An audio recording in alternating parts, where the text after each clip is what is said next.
আমার বাসা রংপুর পীরগঞ্জ। হ্যাঁ, রাকিব নামে ছেলেটা ফেসবুকে আমাকে অ্যাড দিয়েছে। অ্যাড দেওয়ার পরে বলেছে, তোমাকে আমার খালাতো বোনের মতো লাগে, এরকম করে বলল। বলার পরে আমি আবার রাকিবকে বললাম, আচ্ছা মানুষের মতো তো মানুষ থাকে।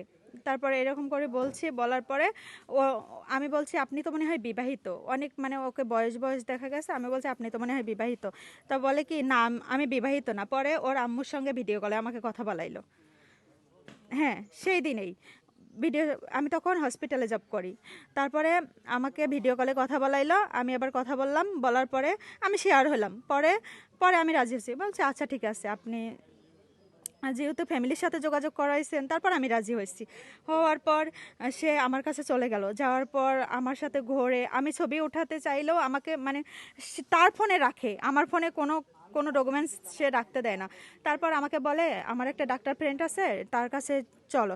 তারপরে সে ডাক্তার ফ্রেন্ড নিয়ে আসছে এখানে, কোথায় জানো, আমি তো এগুলো রাস্তা চিনি না কোথায়। সেই ডাক্তার ফেস আমি চিনি। পরে উনি ওখান থেকে কি কি কাগজ করলো, সিগনেচার নিল, শেষ হয়ে গেল। ও নাকি, আমি নাকি বিয়ে করাবো হলাম, আমাকে কোনো ডকুমেন্টস কিছু দিল না। না দিয়ে সে সে চলে গেল। সে কয়দিন 15 দিন পর প্রবাসে চলে গেল। প্রবাসে চলে গেল। তারপর যেই 6 মাস হয়ে গেল, 6 মাস পরে আমাকে, 6 মাস কি 7 মাস পর আমাকে কুমিল্লা, 8 মাস মনে হয়, কুমিল্লা রুম নিয়ে দিল। কুমিল্লা রুম নিয়ে দিল। আমি বলছি না, আমি কুমিল্লা যাব না। তারপরে আমি মনে হয় 1-1.5 লাখ টাকার ফার্নিচার, স্বর্ণের জিনিস জানা সব কিছু নিয়ে এখানে চলে আসলাম। এখানে চলে আসার পর আব্বু গেল, রাকিবের আব্বু গেল, তারপরে রাকিবের ভাবি গেল, তারপরে সবাই গেল এদের ফ্যামিলি থেকে। ওরা আবার বাজারঘাট দিয়ে আসলো, টাকা দিয়ে আসলো। তারপরে না, বাবা আবার বলছে বাড়িতে নিয়ে যাই। ও আবার বলে, না আমি তো আসতেইছি, তাহলে আর বাড়িতে নিয়ে যাওয়া লাগবে না, ও এখানেই থাক। তারপর রুম ভাড়া দিতে পারে না। পরে আমি আবার ওগুলো পিক আপ ভাড়া করে নিয়ে আবার গাজীপুরে চলে গেছি।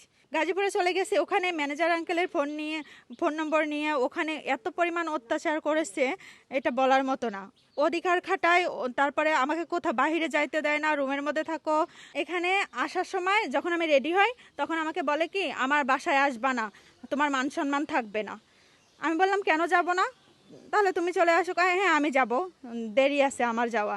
তারপর বলছি, এখানে কি আমার জীবন নিয়ে কি খেলা শুরু হয়েছে? তারপর আমি ফোন দিয়ে এই দেখেন ফোন ইয়ে আছে, ফোন দিতে দিতে চলে আসছি। চলে আসার পরে সে পালিয়ে গেছে, বাসায় নাই। এখন আমি চাই, যেহেতু সে আমার সাথে অনেক অন্যায় করেছে, সে আবারও বলতেছে আমাকে নাকি সে বিয়েই করে নাই। এখন যেহেতু সে আমার সম্মান নিয়ে খেলছে, সে আমাকে ভাড়া রাখছে, এগুলো কি অন্যায় নয়? এখন আমি তার বাসায় আসছি, আমি তাকে বিয়ে করে এখন সংসার করব।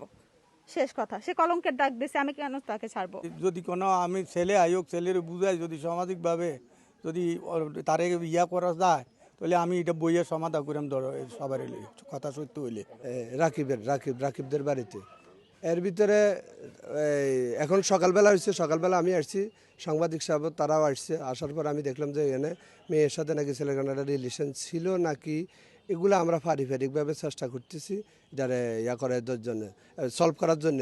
এবারে যেভাবে হোক, কি বন্ধনে হোক আর যেভাবে হোক, আমরা একটা ব্যবস্থা নিতেছি ইনশাল্লাহ।